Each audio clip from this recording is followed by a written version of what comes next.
Hey everyone, I'm here with a review of the Jordan 1 Fragment unauthorized authentic version. Again, these are unauthorized authentic, so it means they're not the retail pair. So I'm going to do a review on them, and hopefully while I do this, I'll compare it to the authentics, which I'll just show in pictures, and actual sneakers for things like the wings and the height of the shoe. So with this review, I'll be going over first the pros of it and what they did right to replicate the real shoe, and the cons of it, the things that they did wrong and didn't quite get on these unauthorized authentics. So first, going over the box, this is a size 9.5. I believe they got pretty much all the text right. Air Jordan 1 X Fragment, the black, Sport Royal white, which is important a little bit for the color, because it's not quite like the Royal Blues. The back of the box says, just says 1985 Air Jordan 1. If you go inside, please note my version did not come with paper. This is paper from another box of shoes, but it came with shoe trees. And the blue laces, it doesn't come with blue laces either. Had to ask my seller to give these to me separately. So it comes with the royal blue laces, but I think the black laces look a lot better.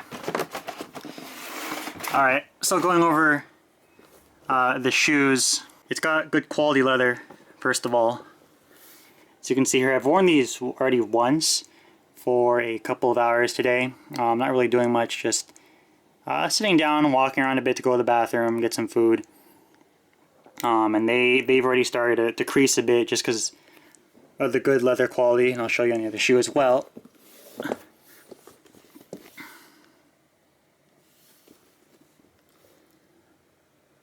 Toe box is already creasing a little bit.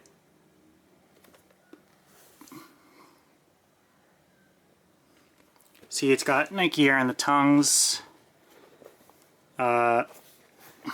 Bottom's blue. So yeah, sorry, to go back to what I think is good about the shoe. First of all, it's definitely got that good leather quality like you guys just saw. It's definitely got the Jordan 1 shape going. I know some pictures that you find online look a little bit different, and that may be the case, but overall you're still going to get the Jordan 1 shape. If you want to compare toe boxes, here's a pair of retail black and whites. These are size 10. Then here's a retail pair of Jordan 1 Road to the Gold, the Vegas edition. So you can see the toe boxes pretty much look all the same. You'll see some slight variations because, again, all three of the shoes are different sizes. So that's another pro of the shoe. Going on to the next pro, it's hard to see, but the Fragment logo is definitely there. I taped over it because, I want to wear these in and want to wear the logo away. But I'll show in pictures that the Fragment logo is definitely there, just like in the authentics / retail pair. So it has that going for it. Back tabs / lineups, I think they look good. I think the left one looks a little bit crooked, to be honest. But that just could be a sign of quality control, which isn't as tight as a retail pair. Compared to unauthorized authentics, the right shoe looks fine in my opinion. Shoe height is also something that was talked about. They're saying that these are kind of going back to more to the original molding. And so the original molding of the shoes were higher. So here is the left shoe of the Fragment 1 and the right shoe of the Road to the Gold. As you can see, the Royal one, or the Fragment one's a little bit higher. The Road to the Gold's a little bit longer, but again, it's a full size up over the Fragments.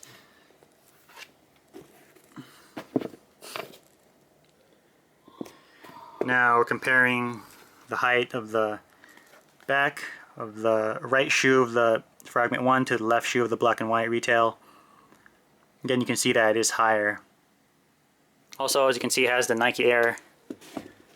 Has Nike Air on the tags. And this could be a little bit potentially deceiving. As you can see here, the air is being pushed a little bit further down, like it's being cut off a bit.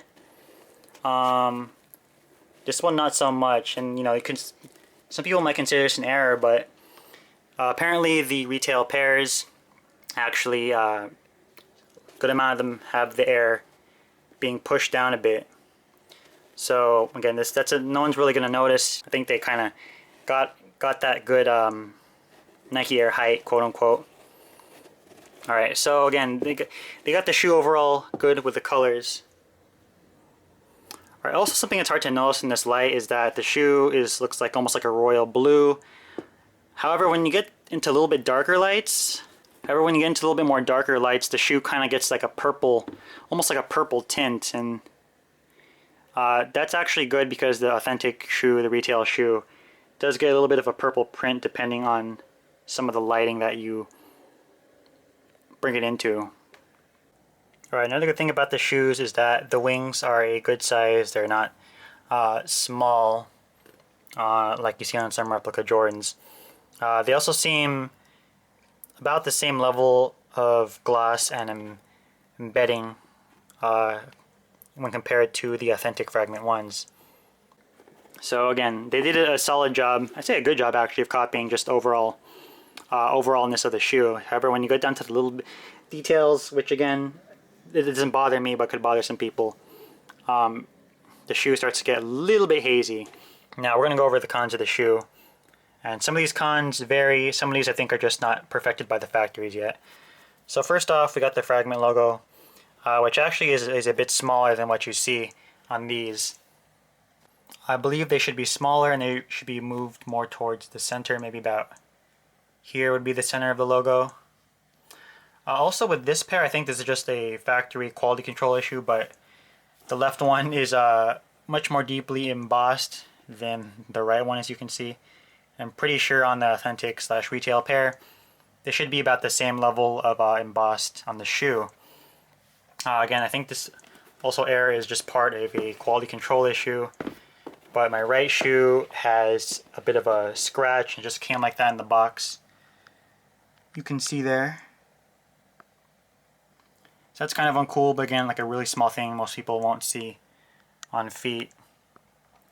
Another error on the shoe that confuses me a bit is that turning the shoes around, there's no like a middle eyelet. There's no middle area to like stick your shoelaces through, like no middle tab, and pretty much all Jordan 1s that I've seen have some sort of like tab in the middle where you can stick your shoelaces through to help secure them. These don't have them for some reason. I know the Authentics have them, and again, plenty of Jordan 1s have them, but these don't. These sort of do. It's hard to see on camera due to the black color, but I'll show it here on pictures. But they have them, sort of. I mean, it's like slits in the tongue, but if you try to like open it up more, it just leads straight into the tongue foam, which you know you don't want to stick your shoelaces in there and get them all messed up and mess up the foam and stuff. So it's kind of odd as to why they didn't do the tongue tab placement.